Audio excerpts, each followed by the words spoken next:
Imagine a world where mass destruction powers lies in just a handful of hands, each competitor racing to harness it before the others.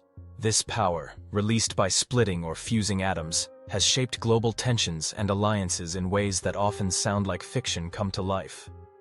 While the United States was first to create a functioning atomic bomb, there are 9 other nations that have also succeeded. Each followed its own path of secrecy, espionage, and technological breakthroughs. The Manhattan Project is famous for its scale and secrecy, uniting American, British, and Canadian scientists during World War II. Yet parallel endeavors across the globe remain less well known, even though their stories are equally dramatic. In 1938, German researchers discovered nuclear fission. Soon after, Albert Einstein warned President Roosevelt about the potential for Nazi Germany to weaponize this discovery, prompting the US to begin serious nuclear research. Back then, the race was primarily between the Americans and the Germans. The Manhattan Project consumed vast resources, aiming to ensure the Allies got the bomb first. Germany, though advanced, faced setbacks amid the chaos of war. By 1945, the US had tested the Trinity device in New Mexico.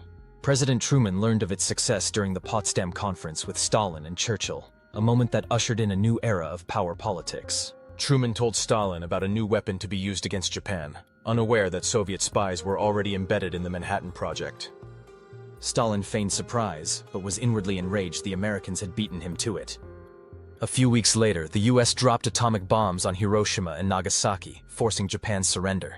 This moment ended World War II but ignited the nuclear age, where states scrambled to catch up. The Soviet Union rapidly mobilized its own research, aided by captured German experts and intelligence from spies. In 1949, it tested its first bomb, RDS-1, in Kazakhstan, ending the US monopoly and sparking the arms race of the Cold War. Britain became the third nuclear-armed nation. Though British scientists aided the Manhattan Project, post-war politics led the US to block further collaboration, compelling Britain to forge its own path. Despite feeling betrayed, Britain pressed on with its tube alloys program. In 1952, it tested its first nuclear device at the Montebello Islands, demonstrating its independent deterrent. Soon after, the race pivoted to thermonuclear weapons, which use fusion rather than fission. The US tested Ivy Mike in 1952, a device far more powerful than the Hiroshima bomb. The Soviets followed in 1955 with their own hydrogen test, RDS-37. Britain joined the thermonuclear club in 1957, illustrating that the arms race was escalating to unimaginable levels. France became the 4th country to attain the atomic bomb. Although initially focused on nuclear energy, the Suez Crisis and distrust of US policy spurred France to build its own weapon. By sourcing uranium from its colonies, France carried out its first test, Gerboise Bleu, in 1960 in the Algerian Sahara.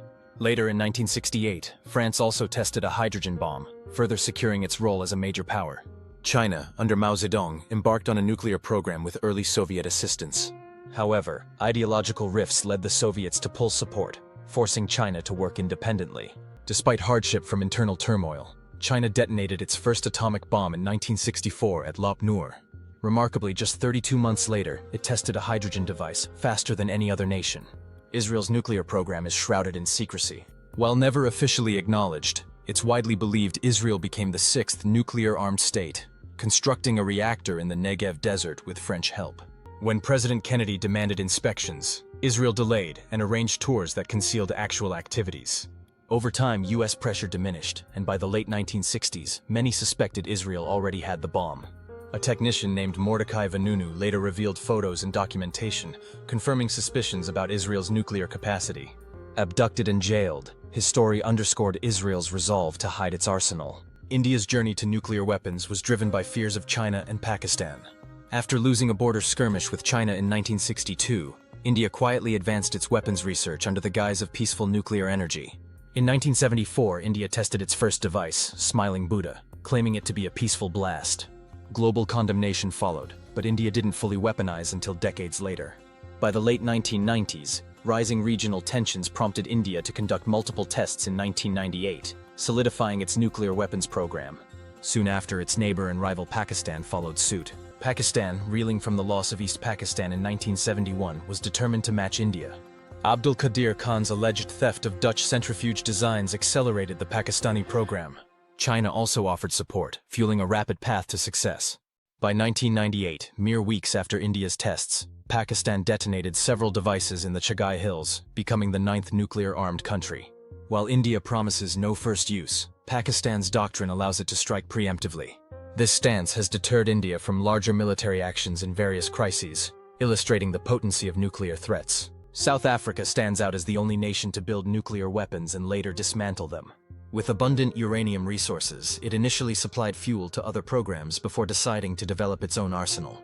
In 1979, a U.S. satellite detected a mysterious double flash near the Prince Edward Islands, widely suspected to be a joint Israeli-South African test. Official confirmations never materialized, but suspicions persisted. By the mid-1980s, South Africa had assembled several atomic bombs. But as apartheid crumbled and the Cold War ended, it dismantled its arsenal, revealing the entire program to the world and setting a remarkable precedent. North Korea is the 10th country with nuclear capability. Kim Il-sung viewed nuclear arms as crucial for regime survival, initially receiving some Soviet help for peaceful reactors. Over time, North Korea exploited its domestic uranium reserves and manipulated negotiations. Despite joining the Nuclear Non-Proliferation Treaty in the 1980s, it secretly pursued weapons and withdrew in 2003. Its first test in 2006 was small and likely imperfect, but subsequent detonations increased in yield. By 2017, Pyongyang claimed it had tested a thermonuclear device, alarming governments worldwide. Beyond these 10, other nations once hosted foreign nuclear weapons for deterrence. During the Cold War, the US stationed bombs in countries such as Germany, Turkey, and South Korea. The Soviets likewise placed warheads throughout Eastern Europe and Central Asia. After the USSR collapsed, newly independent states like Ukraine and Kazakhstan relinquished them, returning them to Russia or dismantling them. Over the years, many of these forward-deployed arms have been removed. However, the United States still keeps warheads in parts of Europe, and Russia has recently redeployed some to Belarus. Several nations pursued their own nuclear programs but ceased before completion: Argentina, Brazil, Sweden, and others. Some bowed to international pressure, while others concluded they lacked the resources. Japan, haunted by Hiroshima and Nagasaki, is a technological powerhouse with ample plutonium reserves. If threatened, it could pivot quickly to weaponization, though it currently opts for a pacifist stance. Argentina and Brazil once neared nuclear weapons capability, but reversed course and signed treaties banning them in Latin America. Their cooperation showcases a positive example of regional commitment to disarmament. Africa, the South Pacific, and Southeast Asia have treaties banning nuclear weapons in their regions.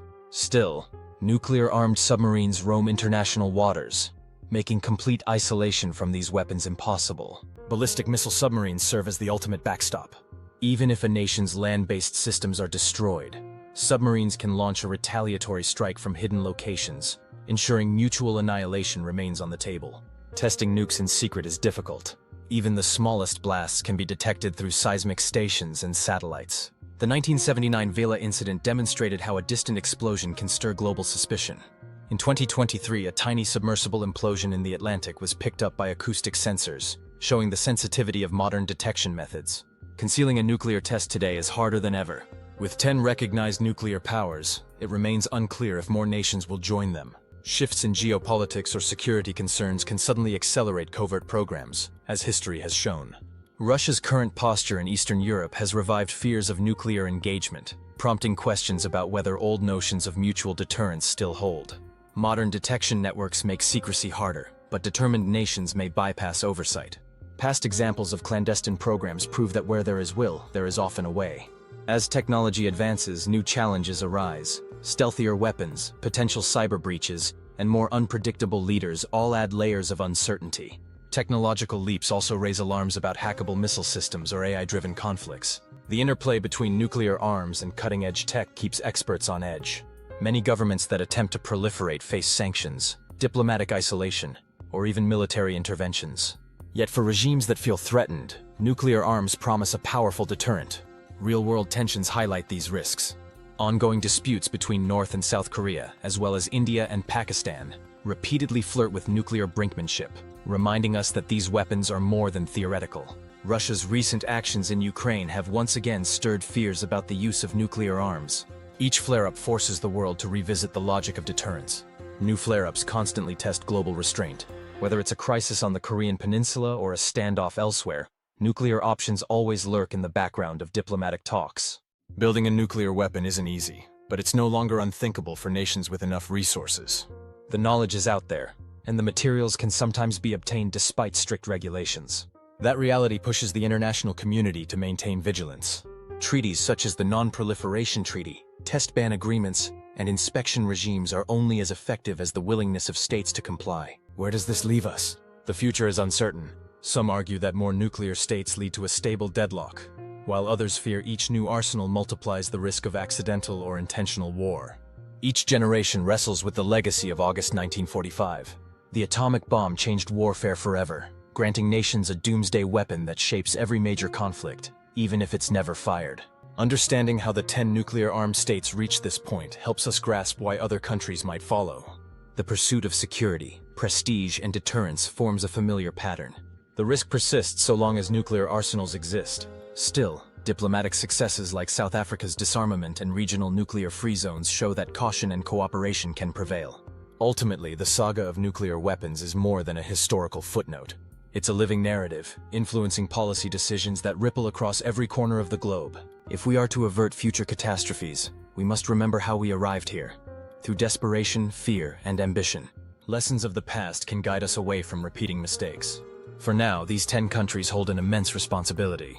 Their arsenals have the power to destroy worlds, while the rest watch anxiously, hoping that no leader ever chooses to do so.